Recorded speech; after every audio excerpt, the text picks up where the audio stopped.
तो नमस्कार दोस्तों, कैसे हैं आप सभी। स्वागत है आप सभी का। दोस्तों आज की इस वीडियो में हम सीखने वाले हैं मैक्सवेल का प्रकाश के संबंध में विद्युत चुम्बकीय तरंग सिद्धांत। ठीक है दोस्तों, तो वीडियो बहुत ही इंटरेस्ट और मजेदार होने वाला है। इस वीडियो को आप पूरा जरूर देखिए, जिससे कि आपका हर एक डाउट क्लियर हो जाए और आपको अच्छे से समझ में आ जाए। ठीक है दोस्तों, तो चलिए वीडियो को शुरू करते हैं।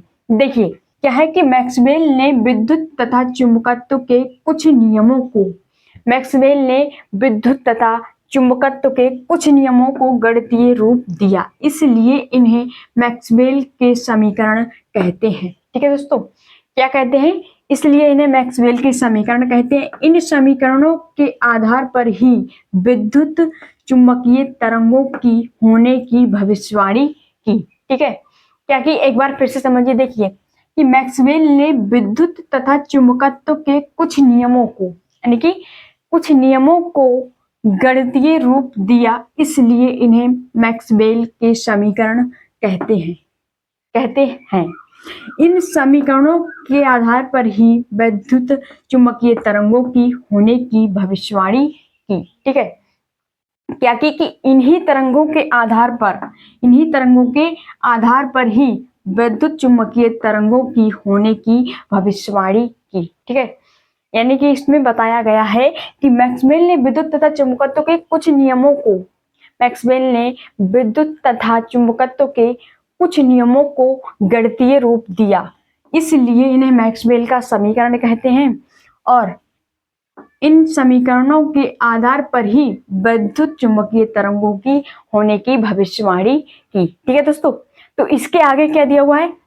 इन्होंने कुछ नियम बताए दोस्तों, जो कि हम पढ़ने वाले हैं। सबसे पहले नंबर पर क्या है? सबसे पहले नंबर पर विद्युत का गॉस का नियम। क्या है? विद्युत का गॉस का नियम। इस नियम में इन्होंने क्या बताया दोस्तों? इस नियम में बताया कि इस नियम के अनुसार किसी बंद पृष्ठ से गुजरने वाला विद्युत फ्लक्स, इस नियम के अनुसार किसी बंद पृष्ठ से गुजरने वाला विद्युत फ्लक्स उसमें उपस्थित आवेश का 1/ε0 गुना होता है। ठीक है दोस्तों, क्या होता है? एक बार फिर से समझिए। इस नियम के अनुसार किसी बंद पृष्ठ से गुजरने वाला विद्युत फ्लक्स उसमें उपस्थित आवेश का 1/ε0 गुना होता है। ठीक है दोस्तों, अर्थात क्या दिया हुआ है? अर्थात सूत्र दिया हुआ है इसका, फाई बराबर Q/ε0। क्या है? फाई बराबर Q/ε0। ठीक है दोस्तों, तो आपको समझ में आ गया होगा। इसके आगे पढ़ते हैं। दूसरा नियम क्या दिया हुआ है दोस्तों? दूसरे नंबर पर क्या दिया हुआ है? दूसरे नंबर पर है चुंबकत्व का गॉस का नियम। क्या है? चुंबकत्व का गॉस का नियम। इस नियम में उन्होंने क्या बताया? इस नियम में बताया कि इस नियम के अनुसार किसी बंद पृष्ठ से गुजरने वाला चुंबकीय फ्लक्स सदैव शून्य होता है। क्या होता है? एक बार फिर से समझिए कि इस नियम के अनुसार किसी बंद पृष्ठ से गुजरने वाला चुंबकीय फ्लक्स सदैव शून्य होता है। इसका सूत्र क्या होता है दोस्तों? सूत्र होता है इसका कि √ vector B into vector d A बराबर शून्य। क्या होता है? एक बार फिर से समझिए। देखिए, √ vector B into vector d A बराबर शून्य। ठीक है, इसके आगे दिया हुआ है तीसरे नंबर पर क्या है दोस्तों? तीसरे नंबर पर है विद्युत चुंबकीय प्रेरण का नियम। क्या है? विद्युत चुंबकीय प्रेरण का नियम। इस नियम में उन्होंने क्या बताया? इस नियम के अनुसार किसी बंद परिपथ में चुंबकीय फ्लक्स में परिवर्तन की ऋणात्मक दर परिपथ के विद्युत वाहक बल के बराबर होती है। क्या होती है? एक बार फिर से समझिए। इस नियम के अनुसार किसी बंद परिपथ में चुंबकीय फ्लक्स में परिवर्तन की ऋणात्मक दर परिपथ के विद्युत वाहक बल के बराबर होती है। इसका सूत्र क्या हो जाएगा दोस्तों? देखिए, इसका सूत्र होगा E बराबर d∅/dt। क्या होगा? कि E बराबर d∅/dt। ठीक है, इसके आगे दिया हुआ है दोस्तों चौथे नंबर पर क्या है हमारा? चौथे नंबर पर है एम्पियर मैक्सवेल परपथीय नियम। क्या है? एम्पियर मैक्सवेल परपथीय नियम। इस नियम में इन्होंने क्या बताया?